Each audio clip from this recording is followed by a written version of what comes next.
want to do like the full try to clear push it through, you have to jump through the wave and then hit it with your Q at the same time. So. Yeah. And my other thought of banning the Sivir is now that Spell Shield doesn't stop the Nautilus engage.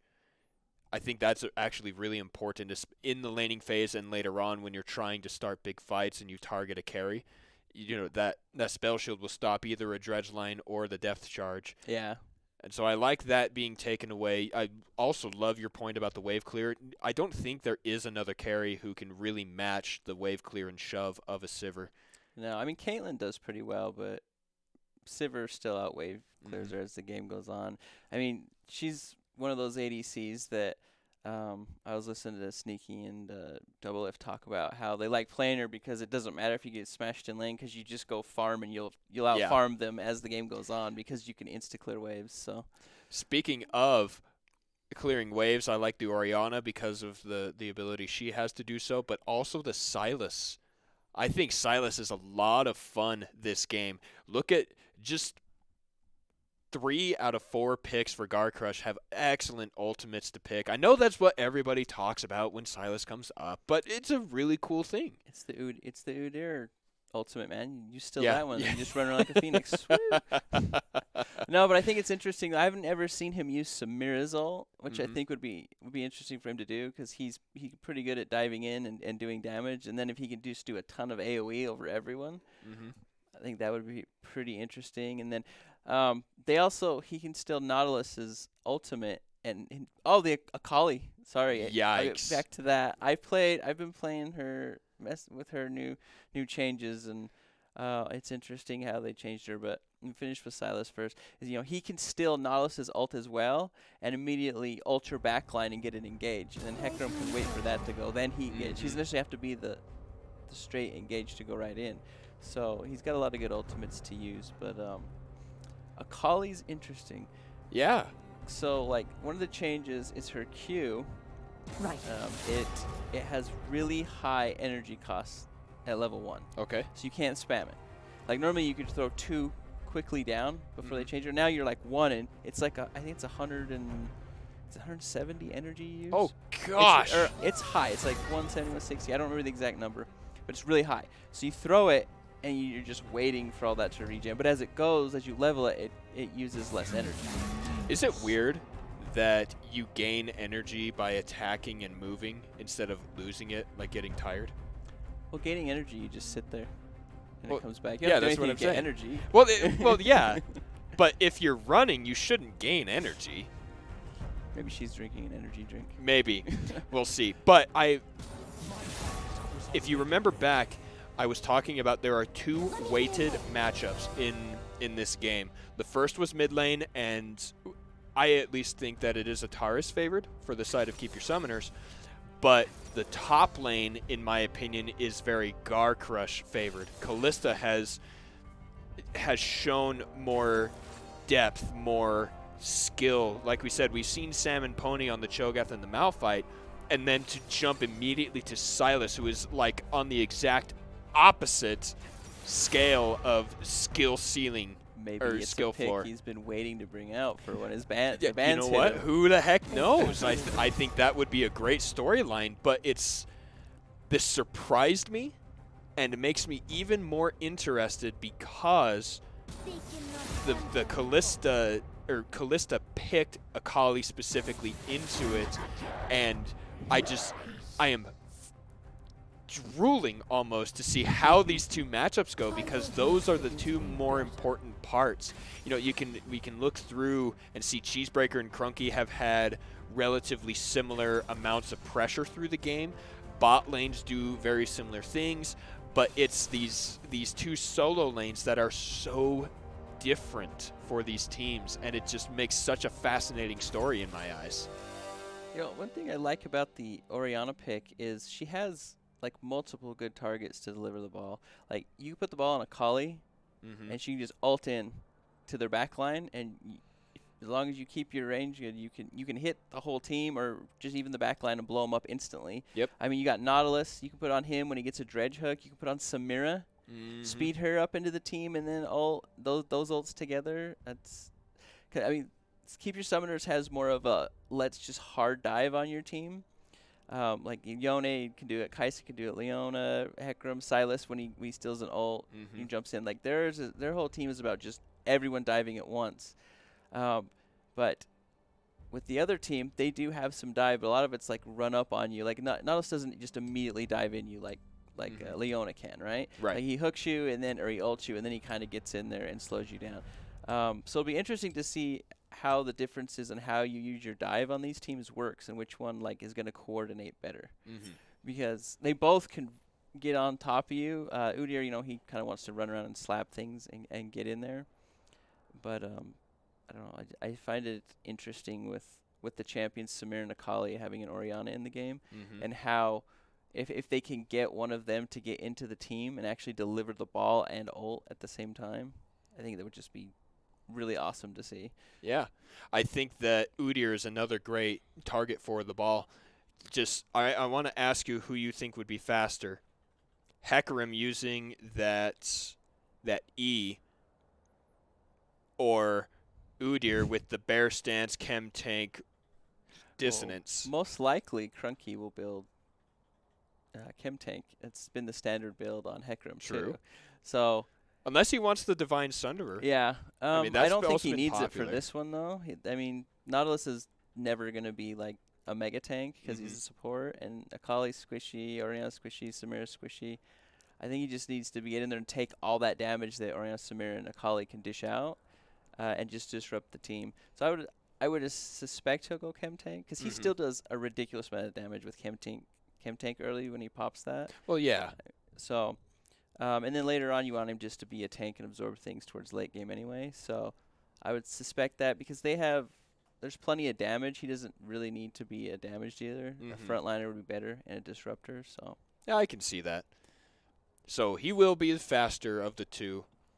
And I love Kaisa paired with supports like Leona, with supports like Galio, like what's his name, Alistar, who have ways to proc that extra plasma.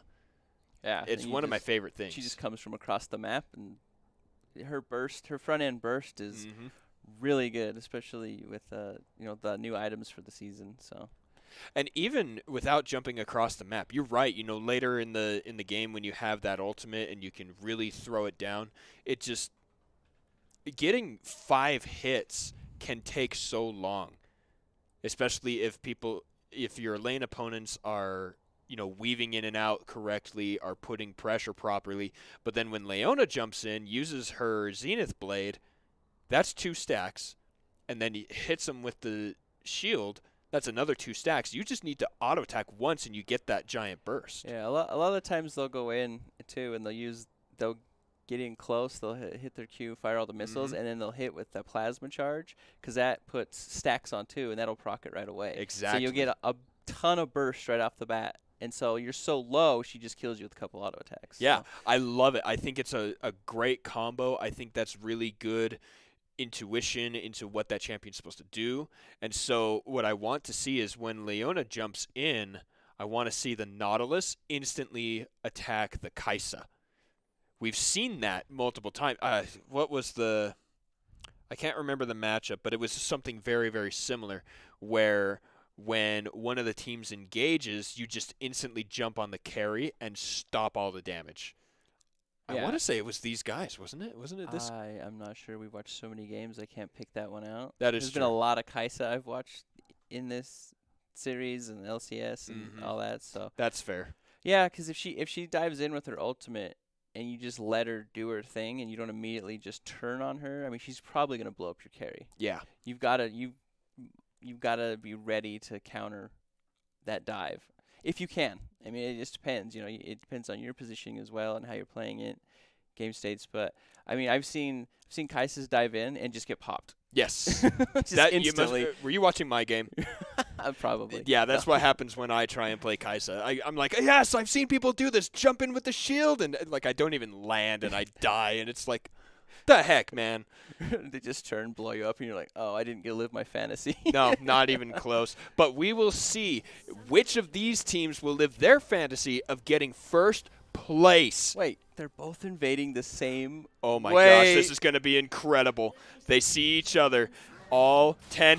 Difu is caught. He is stunned. He is caught once again. First blood actually goes to Ataris in the mid lane. Grunky will go down to Garchomp. It's a 1-for-1 for now. Callista wants to be in the front line. Ataris jumps in to get the nod up. Elite Mad Life gets Spirit Breaker. Will get the knockdown. Valentine jumps out, dealing the damage, goes in. Difu will pick up a kill as well. Callista is the next target. Ataris will take him down, and holy crap, we have a kill every 20 seconds so far, Proden. I just can't believe they kept going back in. Especially Garchomp, like, and they ended up coming out better, and they had the lower health bars out on the re-engage. Oh they my ended up coming out. Or excuse me, they did not come out better. Yeah, they re-engaged with lower health bars. When I saw that, I was like, no, you're too low. You can't re-engage on that. No, what you forget, Proden, is this is GameTyrant Esports. We always go in. That's true.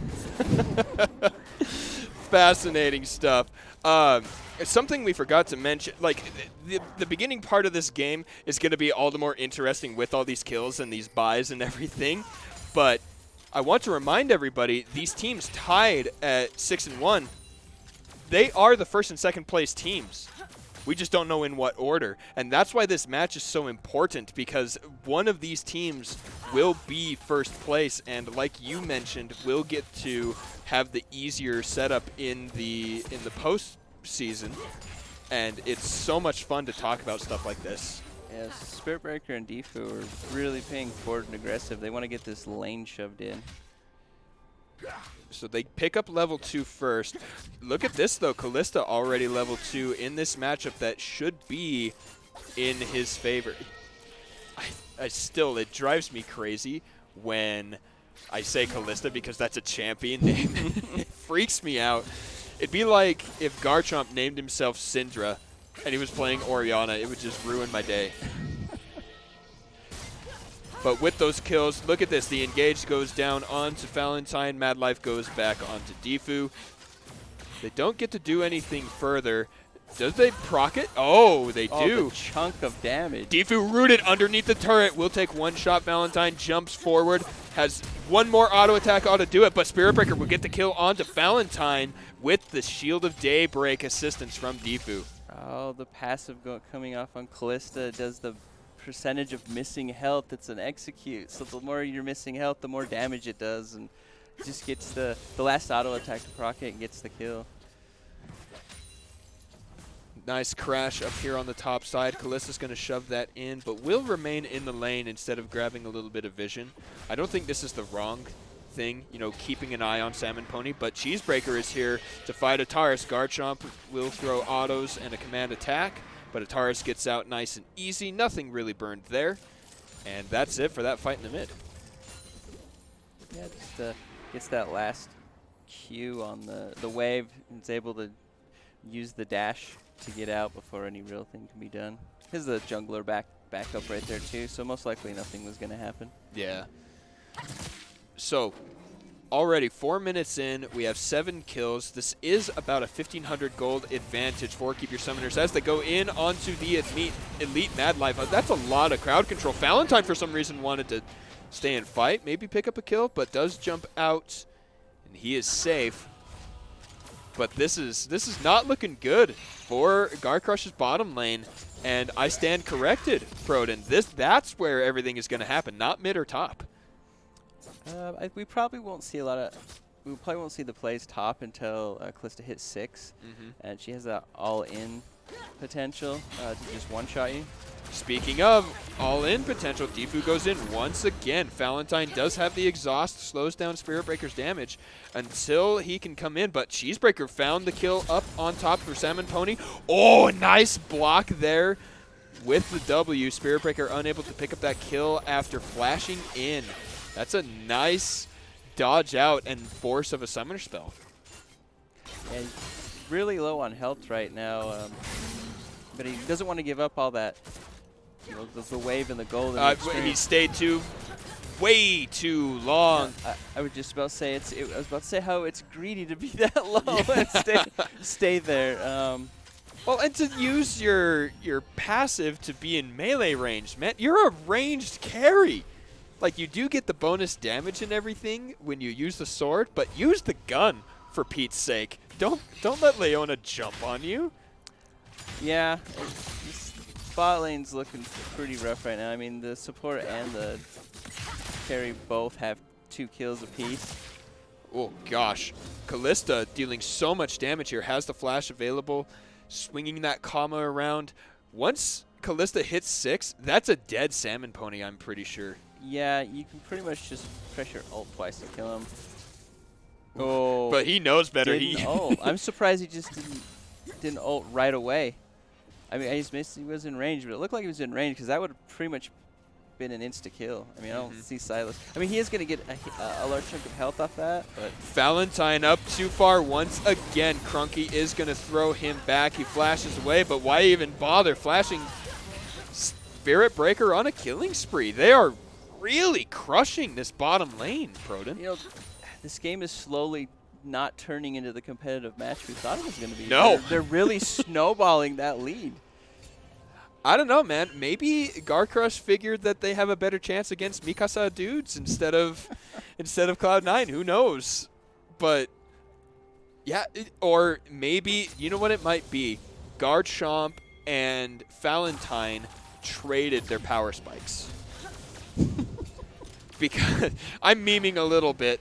Oh, wow, that would have been so much fun to see if that worked. Now, if they recently had done some changes on his dredge line, so I'm thinking had that been the prior before the changes to the visuals, that would have actually hit Spirit. Unless there was something with the spectator there, but I've seen plenty of times when that thing will clearly miss by a champion with and still grab you. Yeah, so I agree with you there. First Drake will go the way of Keep Your Summoner. Salmon Pony is the next target. He tries to jump away. Cheesebreaker will help secure that one. That is the 4th kill now for GC2 on the bottom side. Again, Valentine just keeps going. He's going to do a little bit more damage. That is Kalista teleporting here. And yeah, they are... I'm confused by like why you're still playing so aggressive in the bot lane. Like, you're down so far. I don't get it. And you don't have your ult. Maybe if you have your ultimate there, you turn that. They were low, but you're not even level 6 yet. You don't even have your style stacked up to S to even ult if you had it. And it's a 2v1 situation, and you're 4 kills down at that point in time. Now you're 5. I don't get it. I really, really don't, Proden. I think that that's really poor play, and like it's forced. Look at the item difference here. The amount of gold that Spirit Breaker has been able to spend already gives himself the quiver, a pair of boots, and crit chance with the cloak. Like, Valentine and Elite Madlife are so far behind. Yeah, I mean, I don't even know if they should be this close. Yeah, see, because... Oh, well, that was awkward. Elite Madlife will get the re-engage. No, there's no damage right now. Yeah, none. And they still can't even hit level 6. That was an entire wave. They're so far behind. That was a nice dodge on the Solar Flare. Elite Madlife will get hit with the Zenith Blade. Defu is going to try and do his best. He'll get another stun. That amount of crowd control is crazy. Valentine and Elite Madlife make it out alive, but it's like they are so desperate down here. Yeah, this really impressive kill that Elite Madlife just did there, to immediately have the reactions to keep Leona from you getting close to from your carry right there. Get out of the way, took a lot of the damage. Oh, but is this the shutdown? Defu will dive first. That shutdown gold, and instantly they go in, and more shutdown. Spirit Breaker is dead, and that's the Garcrush way, Proden. I'm assuming, once again, that they were just building bounty gold up. Yeah. 700 gold just went over off that kill. We're just going to build a little bounty. It's okay. We're not too far behind. Kalista's in some trouble. Will throw down the Shroud. I like the idea here, trying to force Kalista out with the Fear. Salmon Pony might be in some trouble. Kalista goes in, picks up the kill, and meanwhile, Cheesebreaker's on the top side. No, sorry, summoned the Herald, not took the Herald. So they will rush down, get these plates. Cheesebreaker is caught underneath the turret. He's taken a little bit of damage, but that's all it is. But look at the amount of gold that just jumped into the hands of Valentine, Elite, Mad Life, and Cheesebreaker. Those shutdowns were massive. Yeah, got the 700 gold shutdown plus almost a full turret right there. I mean, that's 160 gold per plate. Yeah. So that's a lot of gold that just came over there. That's like more than 2 kills. Garchomp is going to be just fine because Orianna has shields and speed ups.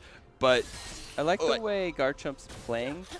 Realizes that Yone has item advantage right now and is just farming up to hit his power spikes. And just playing it safe, getting the farm, you know, has not too far behind. Well, getting a little further behind now, but wasn't too far behind before, and not trying to really force anything until he gets some items to be able to effectively trade back. And like, again, I'm memeing a little bit, but it sure feels like Valentine and Garchomp switched places. Like, it's actually freaking me out, Proton. I don't get it. It's a lot of fun. It's highly entertaining, but I mean, we're still late on core items for Valentine. Defu wants to go in, but that's a nice use of the W to stop that projectile. And look at topside. Cheesebreaker already up on top to punish Salmon Pony once again, helping weigh the already weighted matchup as Garchomp takes a lot of damage. Oh, but he whiffs the ultimate. That was close. Salmon Pony in a lot of trouble. Cheesebreaker going to get the stun, and he gets the Kingslayer heal Salmon Pony, but Cheesebreaker will pick up the kill. He will get the stun. Damage down onto Crunky. He's slowed. Uses the Onslaught of Shadows. Will pick up one back. Kalista wants to dive. He has the ultimate available. Jumps in. Ooh. Perfect execution is available. Terrace is coming over. He might. He is a level behind. I think you don't even need to execute here, Kalista. You have ways to get away. Ataris has to jump back, and there it is. Kalista makes it out alive, and a nice 1-for-1 up at the top side. Yeah, had Ataris had his ultimate, he might have been able to close that distance and get the hit and get the shutdown gold. But man, just Kalista diving all the way through the enemy jungle and running almost into the front door. Yeah, getting away. Really far. I'm surprised he didn't go back, and that was a huge mistake. You can hide in your shroud, but the Acathian Rain doesn't care. Oh, yeah. Tried to kill the ward, it looked like. Yeah. I think you just run away at that point. I mean, you have like 300 health. So, I will reiterate one more time. This is GameTyrant Esports.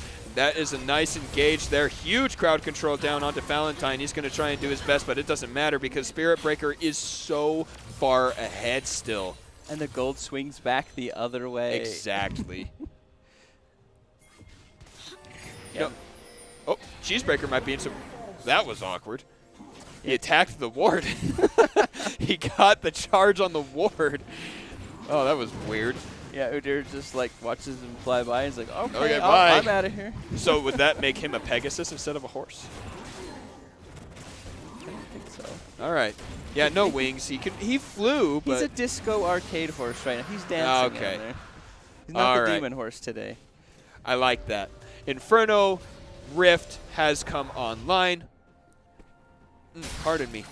So I was reminded just now by production that he is a unicorn. That's what shiny party ponies are. I like disco dance horse.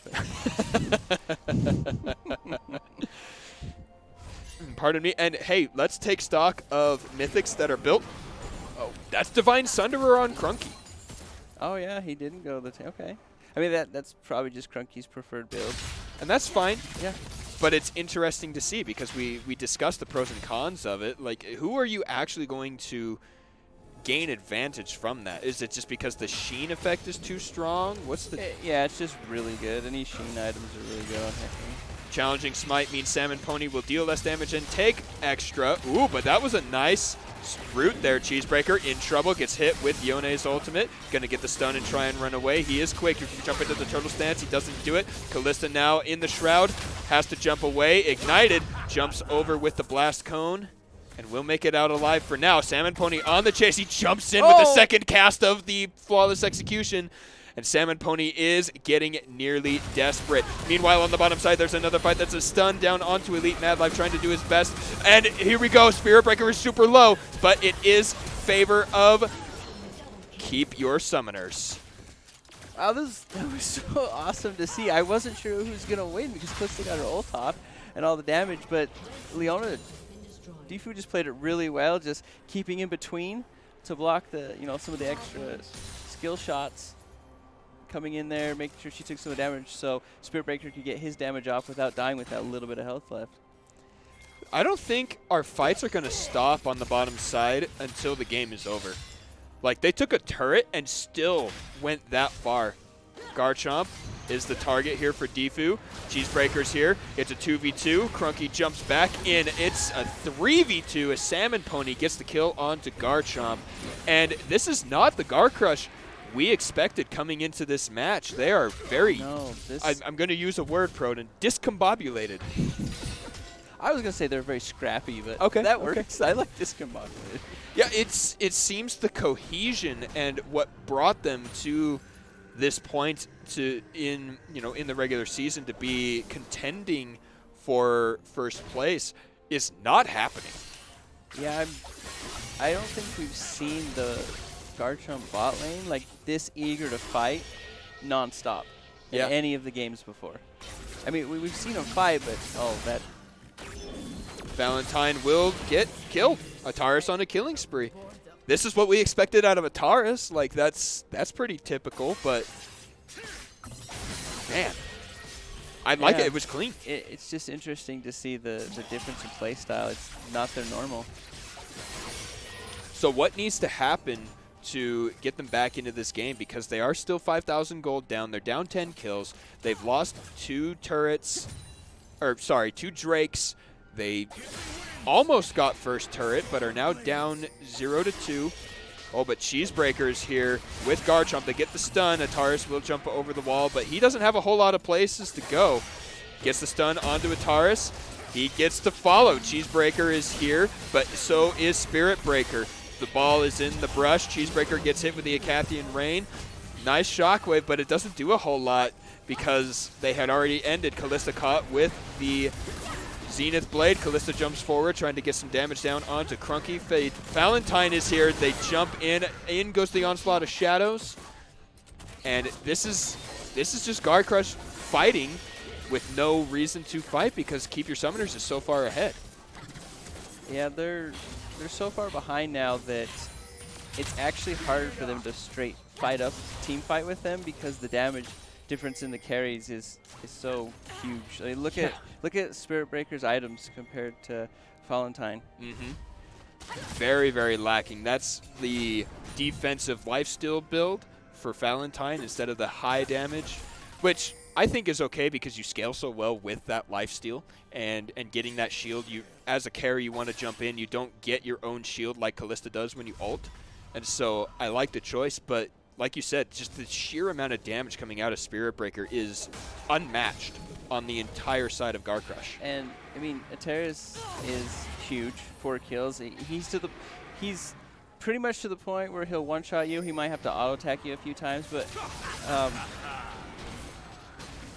Kalista is caught, almost rooted, might be able to jump away. That's a knock-up from Ataris. Spirit Breaker goes unstoppable. They're going to try and dive underneath the turret. Elite Mad Life goes down. Cheesebreaker wants to get the kill onto Salmon Pony. He jumps forward. And will he get the help from Garchomp? They do, and they pick up 1 kill. That is more shutdown gold. Cheesebreaker and Garchomp in some trouble. That's the flash away. Going to use the Blast Cone. Cheesebreaker gets the stun onto Crunky to stop him from going onto Garchomp, but Garcrush still come out behind on the play because look where Ataris is. Yeah, if you want to win fights, you have to kill Spirit Breaker. Like, you have to kill him instantly and then hope Yone and Silas don't kill you afterwards. Well, there we go. Turret does go down in the middle lane. That's the 3rd outer and the last one that Keep Your Summoners can take on the outer ring. And I agree with you, Proton. 10-2-7. This Kai'Sa is terrifying. I just don't know how you burst out both of them right now. I mean, Akali's, a scary champion, but Akali, Kalista's not far ahead enough on the Akali to go and just one-shot both of the carries that quickly at this point. I mean, Kalista could get there if the game goes long enough, but at this point in time, you dive in and you don't instantly pop one of those carries, you're going to die right afterwards. Oh, Callista wants to go in onto Salmon Pony. They have traded ultimates. It looks like Salmon Pony might have the edge here. Callista has to go into the Shroud. Jumps in with the flawless execution, but here's Valentine, and I think it is perfect execution. Exhaust is down. Flash is burned. Valentine flashes forward to pick up the kill. That's no shutdown, but they have 4 members of their team up there to try and kill the guy. Do they even take the turret? No, because Ataris is up here with the wave clear. That is, you know, one of the wind controlling brothers. Are they breaking wind? Is that what they're doing? Breaking wind? I don't think they're breaking wind. It's a fart joke. I noticed. Oh. That was great. I hope someone in the audience laughed. I got Proden to actually laugh instead of just saying, That wasn't a dad joke. That was what it was. That was not a dad joke. They throw wind around. They're breaking wind to make shields and all that. Cheesebreaker goes in onto Defu. He doesn't really have a way out. He jumps onto Callista, but they get the stun, the damage down. Do they get the kills here? Valentine has his S stacked up, trying to do the damage. Crunky will get the kill on the other side. Cheesebreaker will go down to Spirit Breaker. He is now going on to Elite Mad Life. Callista goes down too. Garchomp whiffs the ultimate, and that's a 4-for-0 trade in favor of Keep Your Summoners. Proden at 21 minutes. This is not close. You saw they dived 4 people onto one of the carries, right? They got a terrorist and they couldn't kill him, and then they immediately turned and just cleaned up. Spirit Breaker came in there, dumped a whole ton of damage onto their team, and just pretty much turned the fight around right there. With that teamfight victory, they secure themselves the Baron. And Proden, I don't know how much longer this game is going to go. If you remember back to last week, when Keep Your Summoners are ahead 10,000 gold and 15 kills, by the way. And they grab the Baron. Like, there isn't a whole lot of time left for Garcrush to kind of get together. And and Valentine, like, on the Samira, she can be strong early with her mobility and her ability to dive in, depending on the, like, if you're with Leona, you kind of dive in and just one-shot people. But she's really a carry that likes to scale, so she can dive into the team and just one-shot your whole team with her ultimate. I mean, Valentine is nowhere close to that. Not even. Nowhere close to that. Has 1 item completed to the 3+ upgraded boots of Spirit Breaker. That is again, terrifying. Look at the damage that Callista just took from that. Like, half-lifed him with just the one. Q. I'm trying to remember the I can't remember the Void Seeker. Void Seekers. There. No, that's the W. Okay, the Q is Acathian Rain. There we go. The Acathian Rain. Yeah, just drops him to the half health.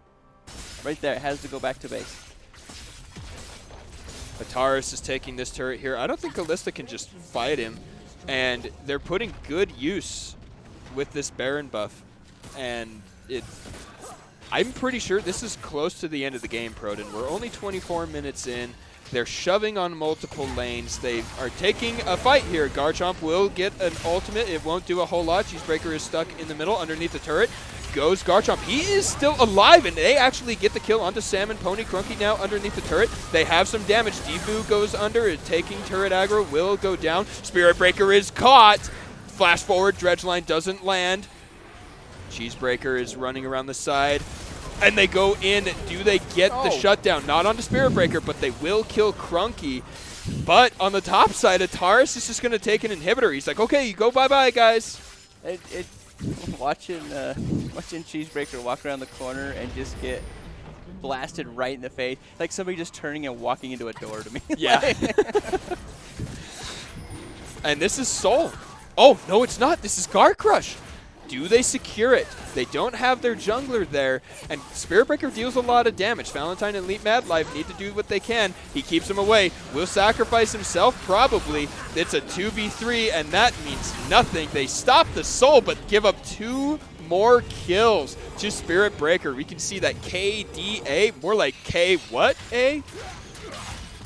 No deaths, basically, here for Spirit Breaker. Only the 2. Yeah.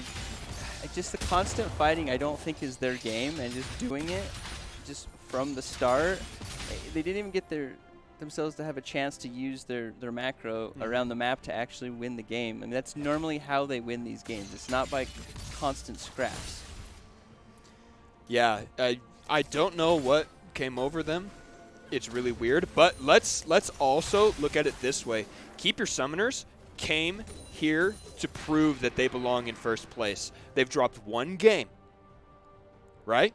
Yeah. That was it. It was just the one game. And here they are dominating the only team in the standings that can rival them in terms of record. I mean, I don't know if they weren't really worried about taking first or second because they're confident in being able to make it through to the finals, and they just wanted to play a different style to see how it went. I mean, if you're guaranteed to, if you're confident enough and you feel you're guaranteed to make it to finals, you might just take this moment to try something different against them and see if you're successful. Because if you can play a different style here, you can bring it out in the playoffs if you end up playing them in the finals. Yeah, I agree. I think that is a really good way of looking at it. And we'll have to actually talk with them. We have ways of communicating to find out if that is indeed the reason. But what will happen at this juncture? Ataris has been pushing like crazy, already taking the inhibitor on the top side, has shoved the wave into the middle. And this is probably the last stand for Garcrush. If they lose a fight here and lose another inhibitor, the game is over. Yeah, if they do pick a fight here, they have to get on Spirit Breaker. They have to kill him instantly and then have, you know, enough clear thinking to immediately turn on a Terrace afterwards, or he'll probably clean the fight up afterwards. If he doesn't just stop the fight instantly. Yeah. I mean, Yone's ultimate is an extremely powerful tool in team fights where everyone's grouped up. Because you pretty much just go through the whole team and push them into a circle area, and then the rest of your team can pile right onto them and just pretty much wombo combo them. Agreed, and that second inhibitor, I said that's all it would take and it would be over. They're going to take the third inhibitor, going to throw down the double super minions to crowd into Garcrush, and they're going to peace out because they have no reason to risk anything. I don't think there is much risk, but they're like, look, Baron's up in 20 seconds. We just took the third inhibitor. Let's secure ourselves the victory the best way possible. It actually surprised me they didn't just fight again right there. The way the game's been going, that they actually wanted to pull back and play safe and get the Baron and then end the game. I think that's the right play. That's what I would tell my team every time. But here we go. The fight should happen here at the Baron. They have waves for now, but Garcrush have to be wary because their base is quite exposed. Yeah, look at Valentine's items. He still hasn't got to that second item yet, and Spirit Breaker is, you know, knocking on the door of 5 items right here. Yeah. There we go. Bloodthirster is completed for Valentine, and that is his second item. We can see at least 2 for all of the solo laners and the carries for Garcrush. But now, Keep Your Summoners have realized the timing. Do we see the steal? Flash is available for Cheesebreaker, but I don't think he's even going to try for it. They're just going to give it up. 29 minutes, and that's the second Baron over to Keep Your Summoners. Yeah, and now Soul is up, so I wonder if they'll get Soul on the way into ending to push for the end. I think you do. Yeah. I mean, they can't even step out of their base right now. They're double super minions, and nobody really has enough damage to push them out of the base efficiently. So you can pretty much do whatever you want around the map. I mean, you could try to send Cheesebreaker in there to stop it. I guess that's what they're gonna do. But I mean, you lose this fight even if you're a 5v5. Especially if you don't wait for the steal possibility. That's a stun on the Spirit Breaker, but Cheesebreaker is going to go. Callista gets stunned too. Valentine trying to do what he can. Crunky will do a bit of damage. Spirit Breaker jumps onto him. Valentine is healing quite well, but it's not enough. Double kill there for the Kaisa. Callista has to jump away at 20 hit points. Elite Mad Life goes down. That's a triple kill for Spirit Breaker. Meanwhile, Salmon Pony's like, okay, You guys have fun. I'm going to win the game. And that is exactly what Keep Your Summoners are going to do. They are going to take this game, and they are going to secure themselves first place in the GameTyrant Esports Winter Series 2021. Oh, that was quite a difference in. It was weird how the game slowed down at the end too. Yeah. Like they were at the door and they're like, hold on, let's go take care of some business for a minute, and then we'll come back and win it. Yeah, it was weird. I liked Ateris's itemization too. He built a spirit message, so Akali really can't one-shot you efficiently. You know, it boosts your amps your healing. You get a bunch of health, magic resist, so he can survive the dive-ins by Akali. Because Akali's usually a champ that you would take into like Yone and Yasuo. Teams of champ, you can just kind of blow them up faster than they can explode you. So I like the itemization. I thought that was pretty smart because he didn't need to have a ton more damage. Spirit Breaker was beyond fed. So yeah, really. He just needed to live, so if something did happen, he was still there to continue the fight. So, all right. Well, first prediction wrong about the mid lane and top lane being the volatile point of interest on the map. It was all bot lane all the time. All bottom lane, and there was an all you can have or all. I was going to say all you can eat sell, but you don't really eat. I guess it was. You're just eating their gold. All you can eat buffet in the bottom lane going on. So for sure. Well, congratulations to Keep Your Summoners securing first place. That means that that will be next week. They will. Yes, Keep Your Summoners versus Cloud9. I got verification as I was about to say it, and I didn't want to say it wrong because speaking while hearing is weird. But Keep Your Summoners versus Cloud9 is our first semifinal next week, April 3rd. That will be at 8 p.m. Mountain Time. And that is first place versus fourth place. Correct. And that means that the week after that, April 10th, will be our second semifinal between... Oh, I just blanked on their name. Garcrush 2 and Mikasa Dudes. That matchup is going to be a lot of fun. Both matchups are going to be a lot of fun. And, by the way, Proden. Yes. We got word earlier today. Ooh. Live, I think it is? Live finals is a go, ladies and gentlemen. Whatever it is you did at home, your prayers or good vibes, all those weird things that I mentioned, hopefully no one did any sacrifices like we talked about last week. But it worked, and we get our live final. So put it on the calendars, 10 a.m. Mountain Time, April 17th, here at the GameTyrant Gaming Center. Come, meet us, meet the players, meet other spectators, and have a good time. Not just because it's, League of Legends, but because it'll be the first time you can see a bunch of strangers in one place. There's two series going on, though. There's going to be yes, the third place games and the final, the championship game as well. We'll be starting with the third place, and then we'll be ending with the finals, which will be a 5-game series. Yes, so a potential 8 games that day starting at 10 a.m. So come ready to have a good time, ready to have some food and hang out and watch some good League of Legends. But before we do that, like we have been saying, we have 2 weeks of semifinals, Proden. Those are, once again, next week, April 3rd, Keep Your Summoners versus Cloud9, 8 p.m. Mountain Time. April 10th, Mikasa Dudes versus Garcrush 2 at 8 p.m. Mountain Time. Both of those are best of 3s. And then the live finals day. We're going to keep reminding you, so don't worry if you forget, because you have 3 more weeks. Broden, do you have anything else to add? No, not really. This game was so different than I thought it would be. I don't even know what. I'm just at a loss, right? It was just a nonstop scrap, and it was just really weird to see the difference in change of play. So yeah, I remember last time we saw these two teams. I mean, one more point won't hurt. That was exactly what we expected last time. Last time, we talked about how they both used really, really great macro to gain an advantage and shove for the win, and that's what happened.